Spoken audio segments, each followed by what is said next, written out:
There is an update coming to Marvel Strike Force next week. We are previewing all about this next update coming. Also, we're discussing the hot new team coming in this update, the Astonishing X-Men. We got more information on them and their bugs. We're talking about that and a lot more on your Marvel Strike Force weekly news update. I am joined by my brother, Mr. Remanx. And if you're ready for that, Remanx, tell him what to do, my brother. Hold on to your seats. ValleyFlyin.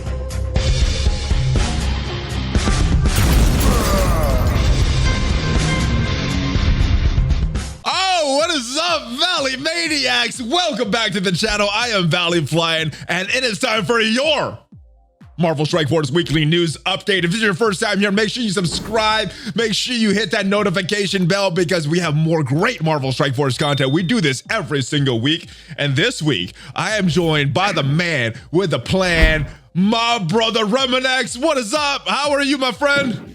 Hey, just a little sore. Little falling a little bit for Iceman there. You gotta be careful. You gotta be careful. That excitement, that's so entertaining. It can be dangerous for you, but you look very familiar. There's something about you, my friend, that is looking very, very familiar. That's what it is. It is a shirt. Are you someone that watches Mobile Gamer? Yeah, I am.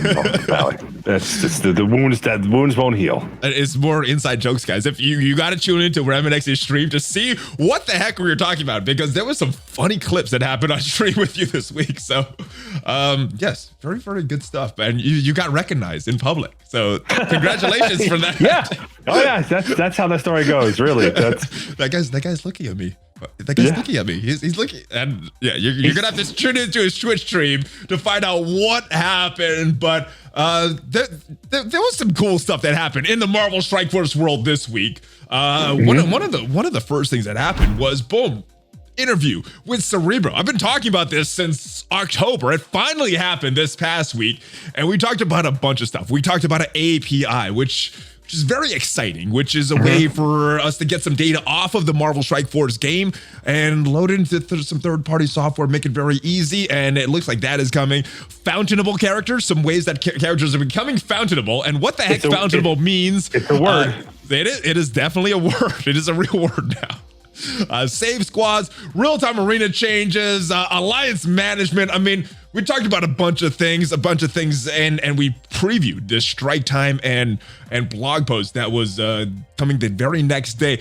Was there anything that stood out to you as a player or as a content creator about some things that you can possibly look forward to in 2021 in Marvel Strike Force? So I'm excited about the API. I mean, for me, I think the work that Pym Tech and Taijay do over at MSF.gg and knowing that they're having some input on this, I think it's gonna be something that'll be useful. So I'm kind of curious to see what comes of it, but I have a lot of faith, and I know that's been kind of a pet project since Cerebro came on board. Because there was a time before Cerebro, the Dark Ages, the Dark Ages.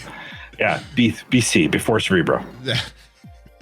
But I'm looking forward to that as well. It's looking like we'll get a version 1.0, which won't be everything that the community wants, but it's the first step towards getting there. And they know that is just the first step. That's not where they want to go with it. But yeah, I think just having him announce it publicly is a huge thing, because they've never been this far along with the API before. And Save Squad is very interesting to me. They know that all their solutions are just band-aids, and yeah, they're waiting to get that big solution. And I hope the big solution to finally solve this Save Squad issue is happening in 2021. But if not, I guess we'll get more band-aids until they can solve it.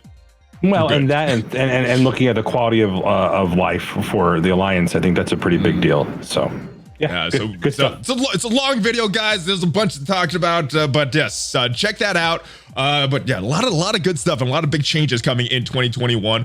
Also, this week we had event, very, very controversial event. This one right here, this covert ops event, and I gotta say, this is not very fun. I'm not having fun with this event. How are you enjoying this covert ops event?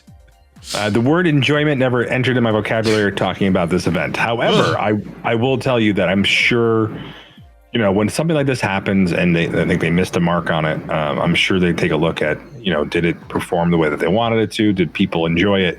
And I think those are, if I was a businessman or a person or, I would probably look at that and say, hey, did people enjoy it? Did it produce the desired result as far as the amount of time people played and interacted with the game? So, yeah, we'll have to see. It's giving one of my metrics up a lot. It's increasing the time that I'm logging in and playing, and I'm even having to blitz manual sim just to hit these targets, which is making it not enjoyable for me, especially with these military characters that aren't very good. You got this military team that's designed to go in war, but for this event, we have to use them in arena where they have very little value, use them in the raids where they also have very little value, and use them to blitz where, I would like more characters to be able to score points with it. They did this before with the symbiotes, but symbiotes has a lot of value in the raids. They were able to beat the Black Order in arena, and blitz, they're like auto blitz. So they've done this in the past. It was easier, but the choice of this military characters, do you think they should have expanded just this trait, at least maybe make a temporary covert ops trait just for this event, and having other characters like a Black Widow, other characters that might be fitting of this military tag, but was not added for game balance reasons? So I think they had a couple of characters. The problem we had was we really early on, I identified this was going to be a little challenge. The points being earned weren't going to be something you were going to earn inside a sim, and you had to use one of the military characters throughout the U7 raid. And so it was definitely a challenge to reach that. And so what the other problem we're having is we're getting this artificial inflation of two characters that are probably important to newer players in the community. So I hope that they look back on this, they see our reaction, and they see and hopefully, while giving us a reason to use a team that maybe we invested in that, didn't do much for us on our roster. Yeah, it definitely was way too much time. Yeah, it seems like this was almost a throwaway event for the devs. They're like, all right, here's some 14 mini pieces, here's some mini 15 pieces. Go have fun with this new team. And because this is not as detailed as that original Red Guardian event, the anti-event event, some of the other events that we've had in the past. This just seems like, here's some gear, play more, and you get more gear. It's like very little thought went into this event, it seems. Well, like I said, G14 and G15, they're probably like, well, they're looking for that, and they gave us a way to get it. And they're like, why are you complaining? It's like, why are you complaining? Why? Because you actually have to manually blitz and not use this awesome blitz sim feature? That's Well, that, and like if I miss the rotation, I was actually using them in arena, and I've been dropping like a rock. So this is a war. Military is a war trait. It's not good in any other game mode. It's and we don't score points for them in war. So it's like what? Yeah, it is what it is. I mean, I think I hope that they look back at this and don't repeat this on another group of characters, right? Like, let's make us use the Astonishing X-Men in arena, that's awesome. We'll have to see, but they might be an arena team. But that's all another story. Once you get to it, they may be. We'll talk about them. We got a lot to discuss about the Astonishing X-Men, and I guess the first was what you were alluding to: these artificially inflated scores for this Kitty Pryde Blitz. I'm sure there are people that blitz way harder than they wanted for Kitty Pryde because of these milestones going on, and wanted to get these 14 and 15 unique pieces. Percent for the cutoff for the top 1%, 34.6 million blitz score for this Kitty Pryde Blitz. How much do you think this was inflated because of these milestones? I mean, we look at the last Yelena. We went from 32 to 33. I guess 34 is the natural progression, but do you think this was infected at all, or was it more the release of Jubilee and some of the rumors surrounding maybe another unlock coming with this Astonishing X-Men team? There's like 5 factors there. First off, I was shocked to see how many of the top 100 players were in the top 100 blitzing.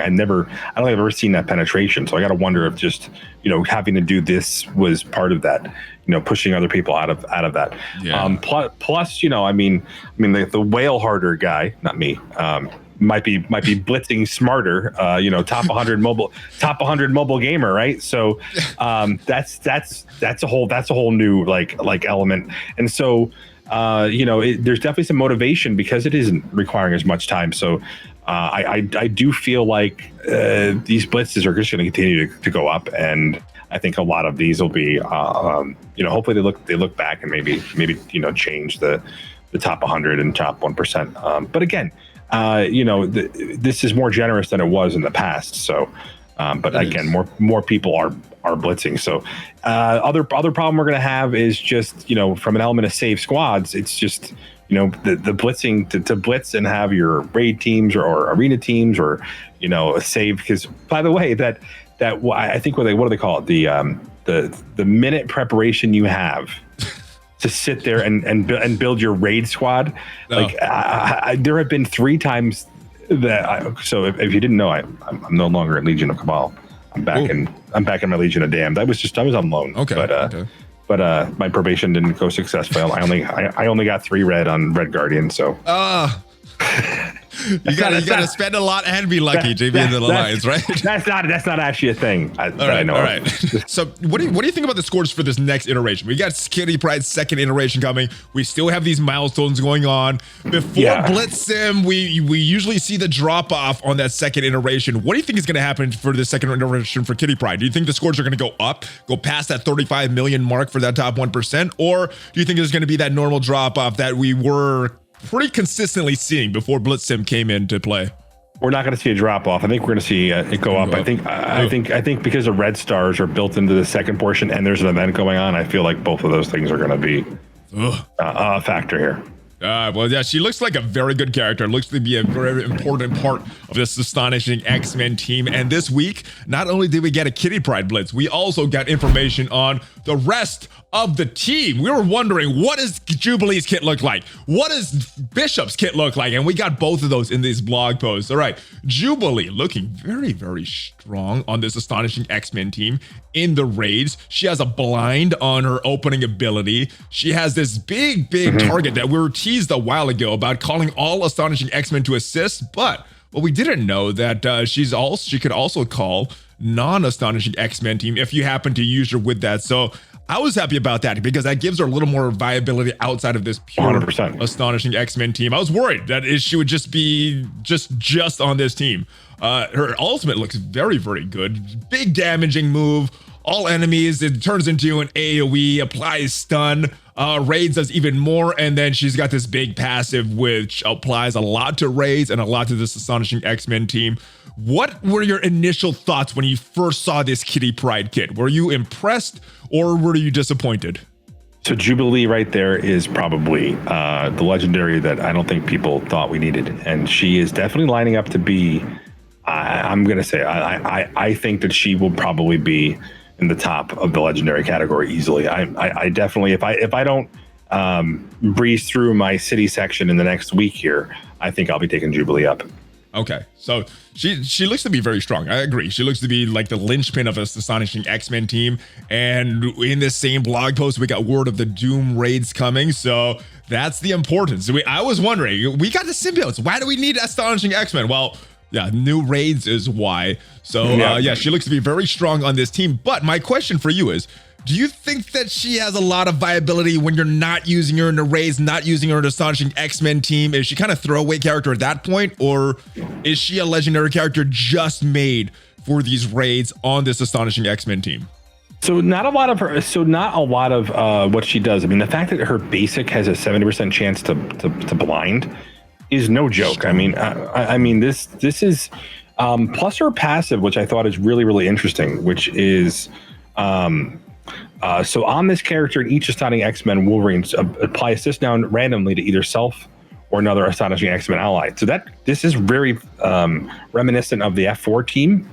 So we all know that because we'll talk about ISOs down the road here when they come out, and that's the problem is until we really get I think our hands on them, I'm hesitant to make people do it past level 1, but they do feel like they're going to wind up with my F4 recommendation that these characters with high damage or high striker abilities are going to look like it just because you want that extra assist. It's going to be pretty crazy. Well, we'll keep those ISO 8 recommendations in mind because I do want to talk to you about ISO 8 recommendations for this entire team. But yeah, I am liking Jubilee. I'm just wondering how strong she's going to be outside of this team, though. But I think on this team, in these raids that we're going to need her for, I think she's super valuable, and I think a lot of people should be pushing hard on Pym Tech for her. Bishop. We got word of Bishop coming to the game as well, and it looks like he is the pair. Normally with legendaries, we get this pair. Like with Magneto, we had Juggernaut. With Phoenix, we had Colossus. With Thanos, Ebony Maw, we had Thanos, so on and so on. It looks like Bishop is going to be the big pair with Jubilee. Do you like what you're seeing of his kit so far? He's a blaster, but he has a lot of protector elements, kind of a hybrid.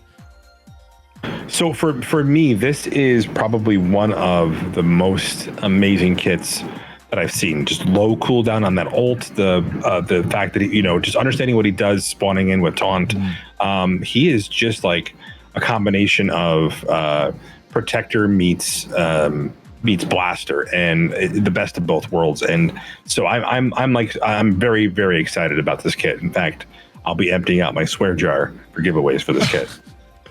Yeah, you mentioned these low cooldowns. 2 cooldowns on his ultimate, or two turn cooldown on his ultimate, which means that every other turn you're doing this big ultimate. And if he has a charge, it's not 270% damage, it's 540% damage from a blaster with some pretty beefy stats. Yeah, this guy is crazy. Yeah, this is like, if there's a jackpot character you want to hold red stars for, it's probably him. It probably is. Now, do you think this is going to be the hard to farm character? A lot of times with legendary releases, we got one character on the team that makes it very, very hard to complete the team. Do you think that Bishop is going to be the one that makes it hard to complete this team? So we got an in-game mail that said that it is a Blitz character. Yes. So yes, but after that, do you think that he's going to be hard to farm like Cull going to the premium more exclusive? We couldn't farm Colossus for a long time after he was released. So yes, I don't want to give I don't want to speak that into existence. Yeah, okay. I'm hoping I get it. Don't that would be bad because he's important. Yeah, no, honestly, I really hope they don't do that, because I'll give you, for instance, the community is in an uproar about where's Cull, because if you've invested all that time to get a legendary like Ebony Maw and you don't have a way of farming Cull. So if a new player comes into this game and they go, all right, guys, I'm going to spend everything I got, they have to just buy the Cull offers to get the unlock. And it's not, and you got to buy 2. Or thousands of dollars on premium orbs. And even that is not guaranteed. You may get 0 Cull shards. Yeah, well, that's hopefully, yeah. You look stressed. When we're talking about premium orbs. Yeah, it's just that's the like I said, characters like this, Blitzhard. This is going to be he is a team defining character. He is as good as the legendary in a lot of ways, and probably probably very good outside of his team. Yeah, these cooldowns and the fact that he can protect and do a lot of damage, it makes him scary. It makes him very scary, and then even more so if you pair him with Jubilee. This looks to be a very strong character, and I'm saving my red star, the red stars that I bought, the red star orb that I bought on Black Friday. This is the character that I'm going to use it. Wow. I'm going to use it on Bishop, and I actually got 2. So 1 on Bishop, 1 on Jubilee, and hopefully I get lucky with both of those. But I agree. He looks very, very strong.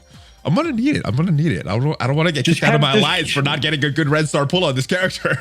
Just have your kids open the orbs again. I heard that's the magic charm. I think that is. I think you got to get your kids involved, because they seem to have more luck than us. I'm okay with luck. It's just the last couple of characters. I mean, the Red Guardian, maybe my luck is gonna just hold out for these mutants, because if you guys don't know, my mutant roster is pretty insane. So maybe they're like, hey, you don't really need the skeleton team right now. You don't need the red stars. Let's hold off on your luck and give it on these X-Men. Now, yeah, we'll see. Yeah, we will, and I hope you get lucky. Now, you talked about his release method. This was very surprising to me. We got this a couple days ago. Be on the lookout for the Marked Man Blitz. Now, we already got word that Iceman is a Blitz character, and we have a Kitty Pryde Blitz going on right now, which means that this week, tomorrow, the 28th, will be the second Kitty Pryde Blitz. 4th and 11th is Iceman, which means that we're not getting Bishop until February 18th, February 25th, as far as a Blitz Man, this is a far ways to wait for this character, and they kind of did that with Doc Ock. They released the legendaries in a weird order. Now they're doing it. Now they're releasing the legendary. I don't know if he's going to be before Jubilee or after Jubilee, but what do you think of him being another Blitz release character? I mean, how many Blitz release characters have we had in a row? And it looks like that's going to continue throughout all of February. Just new Blitz release characters, second time Blitz release characters. What is going on at Scopely? Why can't they give us other release methods for characters? Well, I think because this kit is being hyped up as a legendary team, right? So it wouldn't make sense to make them a milestone kit and have 3 to 4 months before you could max them out, right? And so I was thinking an event though. I was thinking an event. Like a event campaign like they did with Shatterstar. That's what I was thinking, just so they could get him in earlier. But so it looks like the second is going to be the patch there. It's the third or whatever, so my birthday week or nice.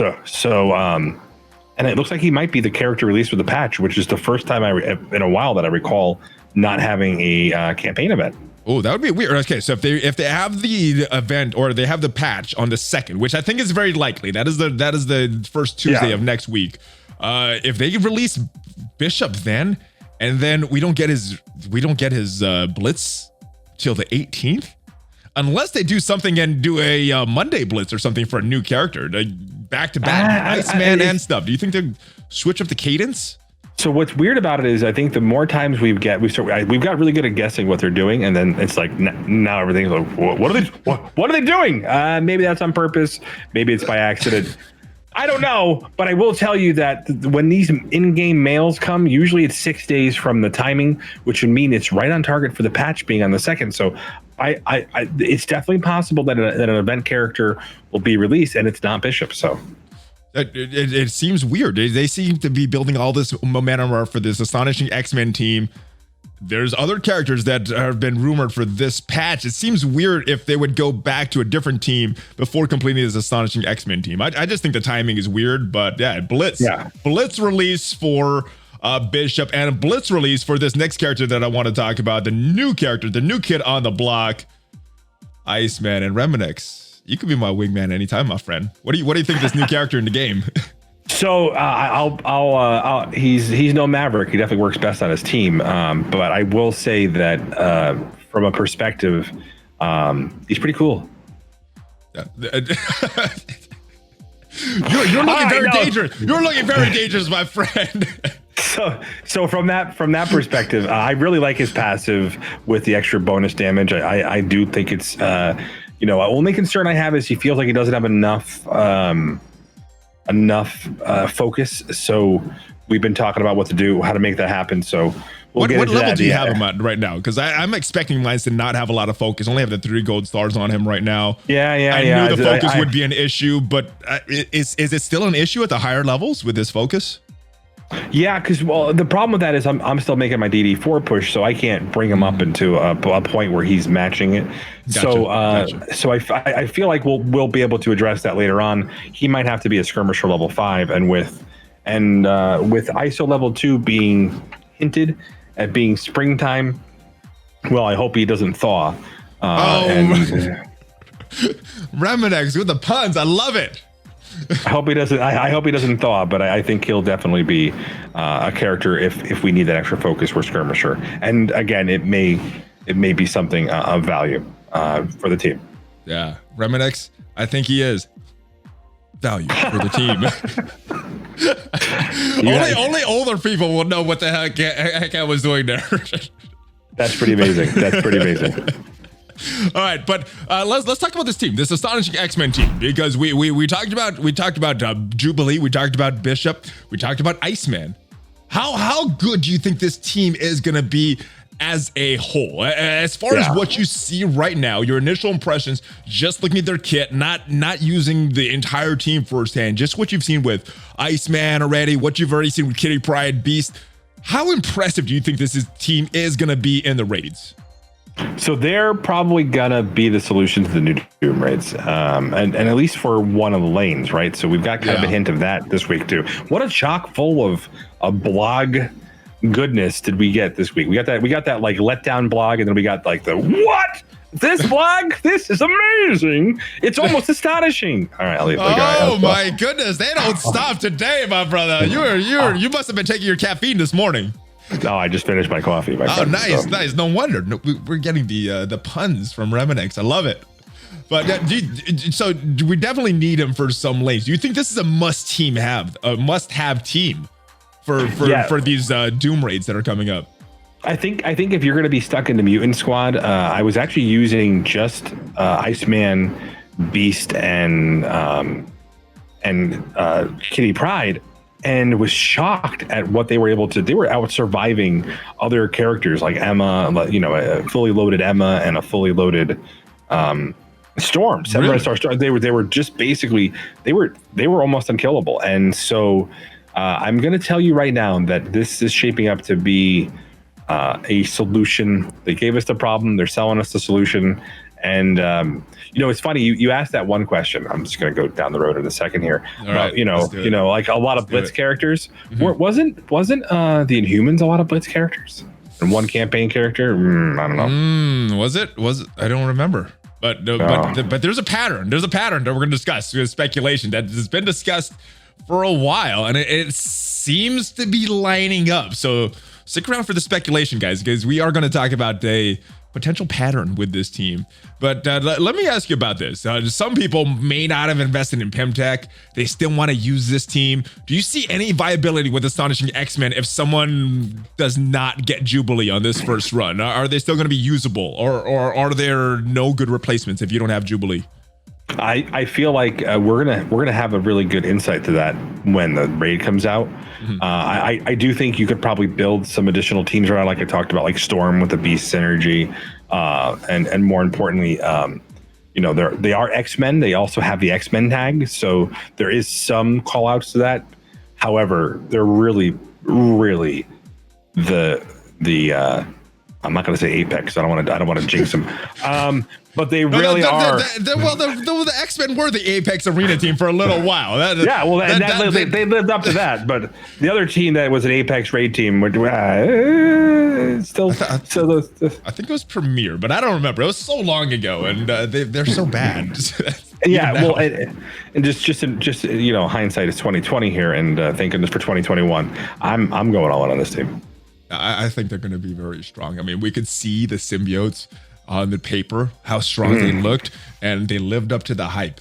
This team, I think, is going to live up to the hype as well. So I'm investing in that. We talked about like the 3-piece with Dad Bros was a little bit of fun. We were able to use that a little bit in the U7.5, but not the same level of sustainability that you get from the full team. So Storm Beast combo is an option. Dad Bros are an option. Any other options for someone that doesn't have Jubilee? That you could think of off the top of your head. Just for now, I think if you wanted to pair them up with some of the F4, they kind of do similar functions for them for survivability, just having the extra barrier. So if you're trying to take out a team, but again, it's I would tell you that if you're not planning on getting Jubilee, this team won't be disappointing, but it won't perform at the same level. Gotcha. Okay. So it's like the symbiotes without anti-venom. Just they're good, just not as good. All right. Yeah, so probably pretty close comparison. All right. Well, we're gonna need to put some ISO 8s in there, and you've been the resident ISO 8 expert for a long time now. Since you made that spreadsheet, I've been turning to that every time a new character comes into the game. So what are you recommending initially, or what are you testing? I don't know if you can recommend at this point because you don't have full. But what are your initial thoughts taking you as far as ISO 8 for this entire team? So I guess I kind of like the ability that some of these characters have to either flip or dispel, like Kitty Pryde as a striker, and maybe the extra focus for Iceman. So because of the fact that it's going to call a random ally, you're going to get the double and triple taps from these characters often. So I'm kind of leaning towards taking advantage of the characters that have these bigger stat bubbles for their ISO 5 attacks, maybe accounting for some of the focus if we're missing on these late raids in like the Alpha 2 that we just had, that was the 600% focus where you couldn't land a sneeze if you wanted to. And and that's the thing is It's definitely something where I don't want to make a recommendation. So I think level 1. Okay. I am taking them. I am taking for Iceman. I level 1's probably. You can do Striker, but he's just double tapping with the slow. So it isn't as powerful. There's a lot of damage built in there. Okay. I think being able to like a skirmisher or raider for the crit, definitely wouldn't take him. Yeah, just definitely wouldn't take him too much higher. And you're thinking Kitty Pryde, more of a striker to take advantage of some of these bonus attacks that Jubilee might dish out. Yeah, she's super cool in that you can make a justification for any ISO, and I think that's really kind of a really cool place to be, where nothing's really emerging as a real win there, and that's a credit to the design team in my opinion. Now, for as far as Beast, healer on Beast, or still going for those bonus attacks with Striker? So with me, I've been playing around with a skirmisher, raider, and because skirmisher might be a thing. With the assists being called for the assist on that, because then he'll do the flip and then you'll attack with, like, let's say like a bishop, if a bishop has a high damage, so then you get that double tap with that. So if for me, healer for now, but I don't know that I'm testing something else. Okay. Now the devs I've got some ideas. Okay, I'm looking forward to seeing those once you get a chance to fully play with this full team. But the devs did make some recommendations for Bishop and for Jubilee in this Strike Time video. I highly recommend checking it out, guys. But for Bishop, he recommended the Striker class, probably starting with that. Is that, and he's going to have the same 113 speed as Iceman. Is Striker Warrior leaning for Bishop, at least initially right now? Yeah, it could be pretty amazing. I mean, if he has a really high damage value for the ISO secondary attack, it should be pretty interesting. So.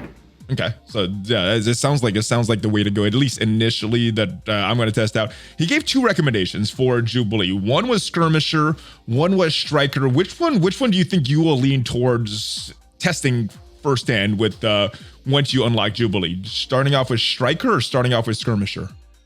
So I got one in a raid. I think she probably is going to be potentially a Striker. It depends on the basic attack is pretty nifty. So if you need the blind to stack, but gotcha. I think Skirmisher, if you need the extra focus, what's going to happen is if we do the Striker Skirmisher combo, like especially the 2-piece, you're going to want her to probably be the Skirmisher. Okay, and it's still Skirmisher on Iceman as well, or just like we did with, so if you take a look at the F4, we'll probably identify characters that have that high damage or a special effect that we want to apply on the Striker attack. Okay. So yeah, I like how it sounds so far, but yes, a lot of testing needed on this. I mean, these characters aren't even in the game yet, so looking very strong. But it looks like they are going to be needed for these Doom raids that we got teased in this Strike Time episode and in this, and it looks like they're going to be different lanes. The order of this is different. So if you have a real strong bio team, you're probably going to be the lane with the heart of bio characters. Symbiotes look to be the linchpins there. Astonishing X-Men for these mutant lanes, but skill lanes, tech lanes, mystic lanes. Now, we've had some good tech characters for raids before. We have Ultron, Minerva, Mystic. We used to have Thanos, Ebony Maw. Skill is baffling me, though. Especially with Red Guardian, Yelena not having synergy with Black Widow. Potentially another character coming for this Black Widow movie. I mean, what? So there's two skill sustain characters. There's Night Nurse and Shield Medic. Oh, and I'm sorry, and Nick Fury. All right, so there they are. There's the skill support team. Oh, yay! Yes, that sounds so fun. Playing with that team. Yeah, well, we'll have to talk about rumors down the road. We will. But what is your initial reaction when you saw these Doom raids, these different traits, and with removing Ultimus, or not removing Ultimus, but replacing Ultimus as the top raid? It looks like there's no unrestricted nodes that we can test out full teams in the raids anymore if this is going to be the thing moving forward. So how do you feel about the Doom raids in general, and how do you feel about no non-restricted nodes coming for the raids? Seems like permanent if this is the way to go with Doom. I guess it's one of those things where I don't know if you remember when we played the old Deadpool and Thanos raids, the 2-hour Deadpool raids. Well, not that version of it. The one where just how you had like somebody in your alliance had a city lane and somebody else had this. So kind of let you take a look at what people have built up, and so the way that they built it is, if I was looking at the map and looks like the nodes are mirrored in that, like the Squirrel Girl node is the same at different levels. So it gets, the challenge level goes up as you go up farther in the raid. Yeah, so I see a Doc Ock here, I see a Doc Ock there, and it looks like there's going to be more Emmas and other similar mini bosses throughout this. Here a Doc, there a Doc, everywhere a Doc. Oh, that's so fun. Anyway, so I know you guys were thinking, and I had to say it out loud. Good. So good. the idea that we had the that you're going to be able to cater the lanes to player strength is good, but it is going to be reinforcing kind of what we learned from RTA, that really a wide roster is the only way to get things done. So it looks like MSF 2021 is go wider, commanders. I don't know how I feel about that. I guess it's good because it makes me use the characters that I've invested in, that I've bought, and it gives them some viability. But yeah, I guess it's a good thing. I mean, eventually we're not going to want to just use the same 5 characters in raids, a different 5 characters in arena, and being able to use these is, I guess, a good thing for the long-term health of the game. But yeah, I did like having some unlimited nodes that I could test out, like hybrid type teams instead of just within these same traits. So it's a double-edged sword. It's a double-edged sword for me. There's some good and bad with these restricted nodes. I expect that this will be a high challenge level. You're still able to use 7.5 if you need to and build up through there. I know some alliances will be able to go through and try to attempt them early on, and we'll definitely see what type of meet the challenge head on as a team. And realistically, I when I see this, I feel like this is where we always see those alliance pains. So where people are going to be like, really like I need someone who can do Emma Frost level 5, right? Like N tier, right? And that's I already see the writing on the wall that we're going to be recruiting for people who can get those lanes done. Yeah, so recruiting for, all right, what does your city lanes look like? What is your skill teams look like? Because we already have people that have strong bio and mutants, but we don't have any strong skill. We need someone to come into our alliance to take up this skill. Oh, you don't have skill? Oh, you're not joining an alliance. And we may face that scenario. We did before. It's not like it's unheard of. So let's it's not. Welcome back to when I was growing up in MSF. All right, quick thing before we move on to some other topics. This looks like it's been replacing the Ultimus raids because it's using the same raid keys. Yeah. So when you first saw that, did you have a positive or a negative reaction to that? I think it's just a natural progression of things. So the idea behind it is that so you'll have they share the same key pool called ultimate raid keys. Yeah. And so the ultimate raid keys will allow you to open up one of these, and you're just going to do it based on what your alliance can do. And knowing that there's probably potentially a first time clear reward, they may even do a special event like they did with the U7. Who knows? But I think it's definitely going to be interesting. I love being able to attempt this content and share ideas with the community. So I look forward to this as a content creator. But I do recognize the headache that comes along with it when it comes to alliance building. Yeah, I mean, this is coming very, very soon. It says it's coming in February. Next update dropping in February. So this is Doom raids are coming in the very next update. Also, some things that we got announced and are in game right now. Character availability. People were wondering how Ghost would be farmable, and she became farmable into War Sword. There's some bugs with that we're going to discuss in just a little bit, but we have Stature already farmable on Cosmic 1.9, Yellow Jacket already farmable on Doom 3.6. Is this enough time for free-to-play players that didn't go hard on these blitzes, that didn't really invest in this team? Is this enough time for them to hard farm to get that Jubilee unlock on this first iteration of Jubilee? I don't know. I hope they leave it. I hope they give us that feedback in the comments. I look forward to hearing from them. I hope it's enough time as well. Obviously, we don't have the official date for Jubilee, but I'm assuming sometime mid-February is when she's going to come out. Maybe late February if they push it back. But yeah, even that, it doesn't seem like a lot of time, especially with these bugs for Ghost. But $20 in the battle pass, guys. You can get 50, oh yeah, baby. You can get an extra 55 yellow jacket. There you go. You can. All right, but let's talk about Ghost, because there were some issues with Ghost, and she was in the War Store. Had it last Wednesday, and it took about a week or so before the community found out that she's only showing up in the top left-hand slot of the War Store. We got an announcement yesterday from Zeke's all over social media and on Reddit. This was not intentional. We're currently working on correcting the issue. Thank you for all that reported the problem. Keep you update. The issue is now resolved, so it looks like if you're seeing Ghost, you can see her in other issues, but we're sending compensation out in the near future. I think is this the first big bug of 2021, and I guess this is not super major, but this is the biggest bug I think we had so far this year, unless I'm remembering something wrong. Yeah, probably. I mean, there's definitely, there's probably a big bug. Yeah, I mean, this cost people. Some people are saying they spent thousands of cores trying to get her set up. So I don't know. I mean, I hope they take a look at what people were using for their limited resources and account for that. So we'll have to see. Well, what do you think they're going to do as far as compensation? You think they're going to go into each individual account, see how many cores were spent on refreshing that store, or they're just going to give a blanket compensation package to everybody, the same thing for everybody?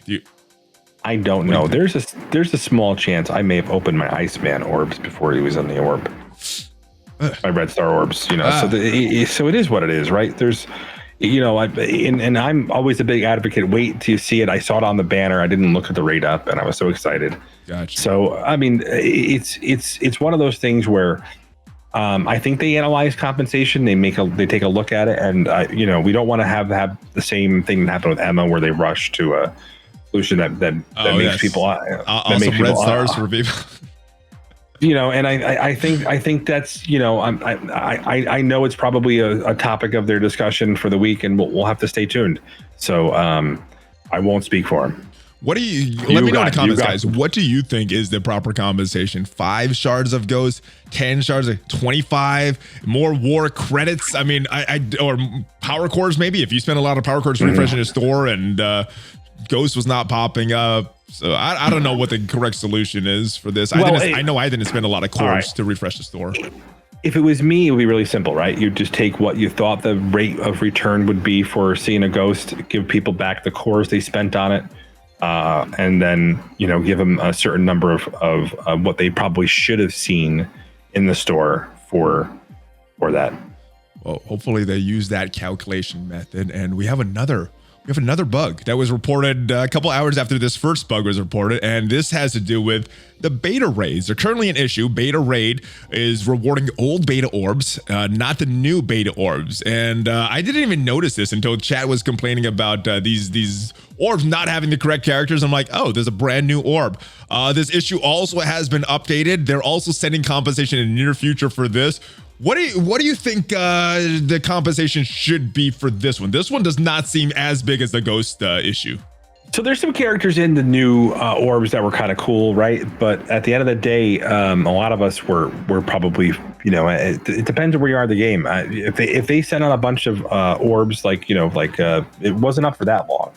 So a day, so like an orb or two will probably be enough for a lot of people, because it was only split in the full completion tier, so it wasn't crazy, and the problem they have is they have these old orbs and new orbs overlapping, and so before they've snapped their fingers and they did a Thanos, made things disappear, and people are like, wait, I had 1,000 orbs saved, and they're like, not anymore.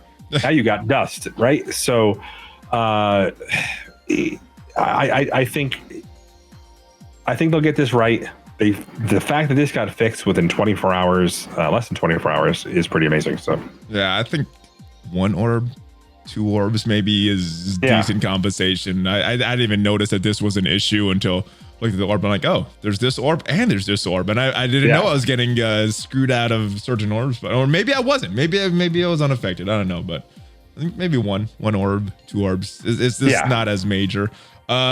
Something major for newer players that just unlocked Phoenix this week. We had our legendary event return. Still a very good character, but where is Phoenix fitting into the meta right now? She's not as valuable in Arena, not as valuable in War, and it looks like the Astonishing X-Men team is the new hot raid team for the upcoming raid. So where does Phoenix fit in right now? Legendary DD4. Legendary for DD4. That's about it. For later game player. I guess War. They're still valid in War. And that's a joke, right? She's still Dark Phoenix, and a lot of people that might be newly acquiring her might still be able to beat so Legendary Soup, which is a combination of like legendary characters, with now Emma Frost, because these milestone characters have been pretty legendary, right?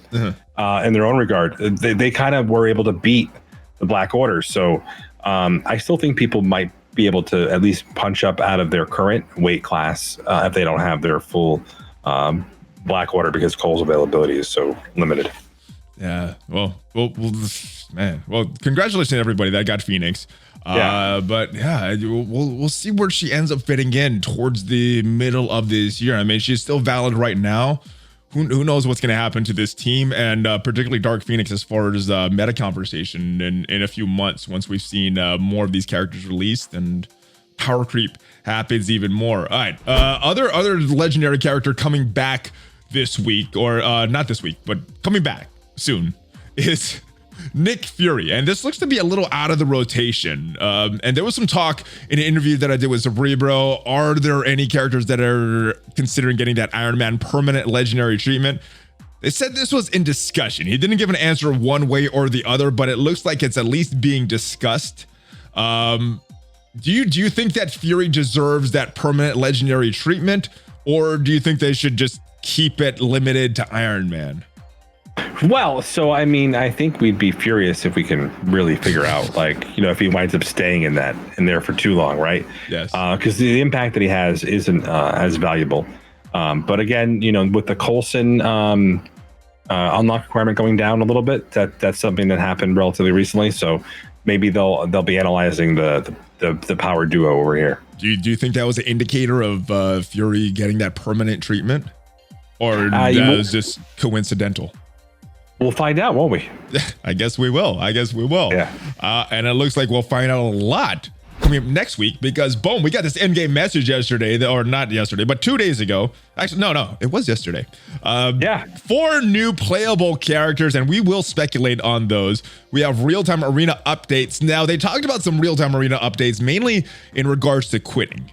So if you quit, AI is going to take over. You don't get the knockouts if you quit, but the other person doesn't lose, or you don't get any rewards that you would have gotten, any abilities used, things like that if you quit. But I think that's a good change. Do you think any other changes coming to real-time arena for this next update? We'll have to see, but I hope they take a look at the playability of the mode and the way these challenges work, and look at the challenges and make sure that they feel like they're both A, rewarding, and B, not making you look at your roster and cry in tears. I didn't get She-Hulk, right?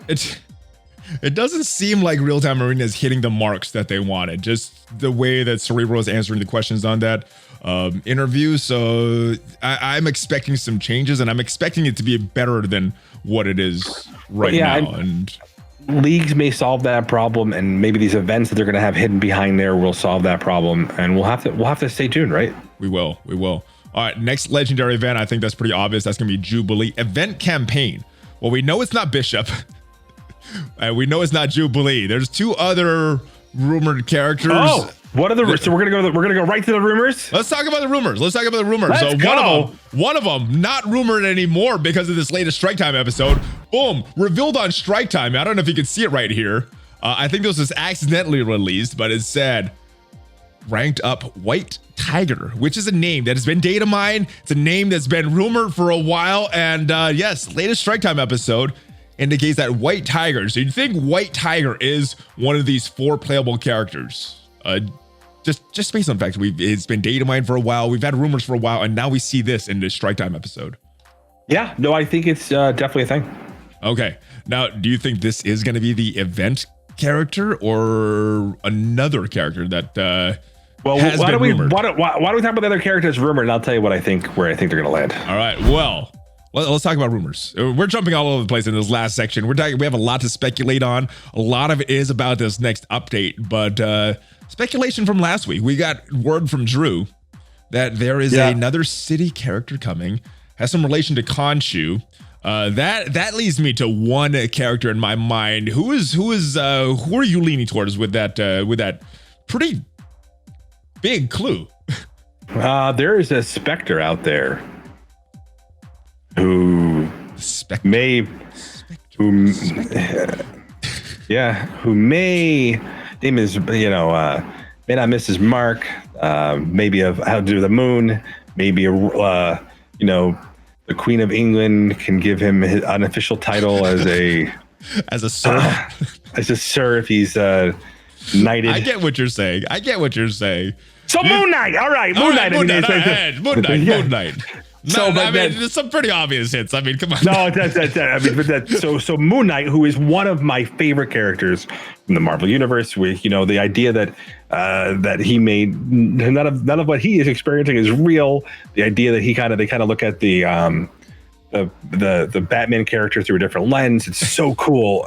That's what he really marvels Batman, which is kind of really, so really just super excited. And if he's not the replacement for Emma in the milestone event, I think they're gonna get it wrong. So I'm hoping because all these non-legendary characters, right? With like Moon Knight being a milestone character, I think it'd be perfect.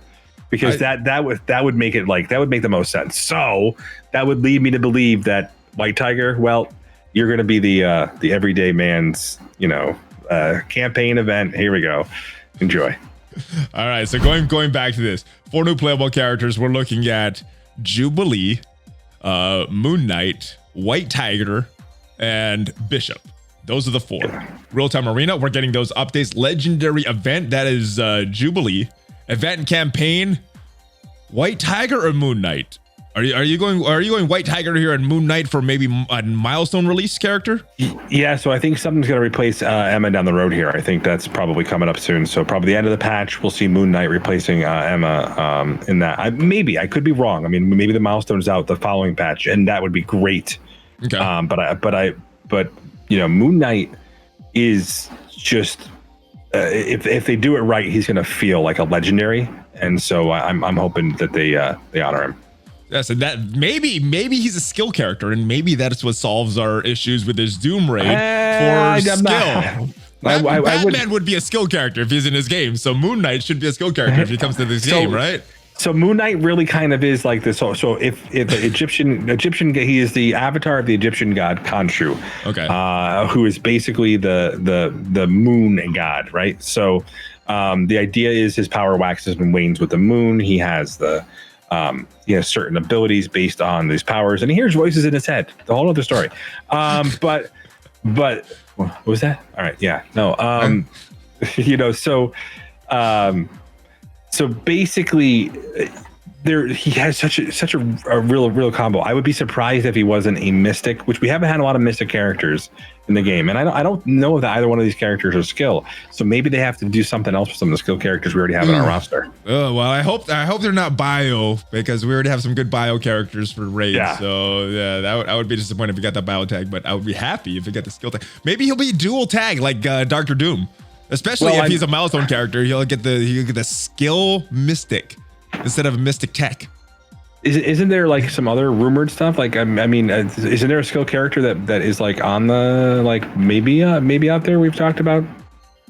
Maybe you're gonna have to fill me in because I'm not. It's Night Nurse. Oh, right. Night Nurse rework. Right. Okay. There's rumors of reworks. Night Nurse is one of the rumored reworks. We'll see that. We'll see, because I mean, I just don't. I wonder if they're just gonna be like, all right, guys, you need to pay for overcoming the skill nodes. Here you go. Because I really do think that that they're both mystic, because they're going to make us so mutant. The mutant damage is over. We're going to see mystic characters because we're going to want to build up Elektra. Yeah, that's some of the rumored rework characters, and some of the hand characters. So we'll have to see. We'll see. We'll see what happens. Normally, they play these reworks pretty close to their vest, and we find out on patch day. Well, so I call it. So if you want to guess what they're going to do, you look for the next crunch. That's that simple, right? So what's the next crunch? Mutants are over. The whole mutant team is out there. Next crunch we haven't had in a while is gonna be Mystic. Let's go. Okay. Makes sense. And your predictions have been pretty right on. Let me get two more predictions actually. February login calendar. Who is your head leaning towards right now? Who's my what? February login calendar. Who the character for the login calendar? You said my hand leaning towards? Oh, is your hand? You think it's my hand character?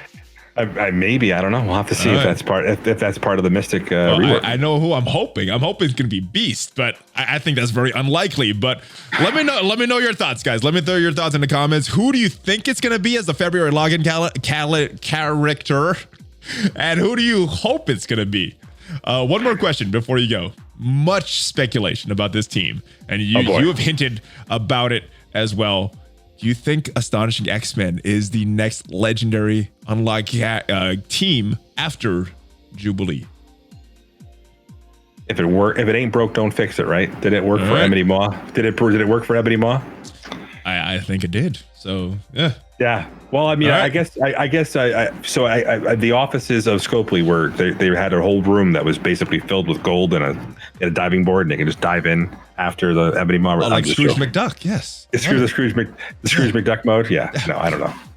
All right, so yes, the rumors are out there, guys. Let me know in the comments if you believe it. Obviously, she should be going hard for Pym Tech because Jubilee looks to be a very, very important character, especially if your alliance is thinking about entering these Doom raids, guys.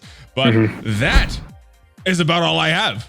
Let everybody know where they can find you, my brother. And any cool things you have coming up. I know you got a few of them, so let tease the audience, or give the audience a tease. So we're going to be emptying out the swear jar. I think we wound up with like $575 in there. You know that's an awesome resolution for your community, brother. Yeah, well, maybe not so great for you, but awesome for your community. We're going to be using that for Bishop. We've got a whole bunch of brand new stuff to go over. To hold on to your seats. The comedy has been in full form, and most of it's unintentional. And like I said, we definitely have more to come here. We're going to be doing a major rework with the page here, the channel here. So we'll have to take a look coming down the road.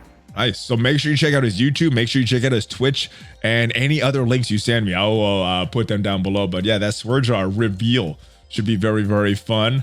Remanx, always a pleasure, my friend. We'll see how our predictions turn out about this update. Let me know your predictions in the comments, guys. And make sure you check out the podcast version if you haven't already. And if you're listening to the podcast version, leave us an awesome review on whatever platform you're on. Check out some of my other videos before you go. And Remanx, give me that fist bump. Where's that fist?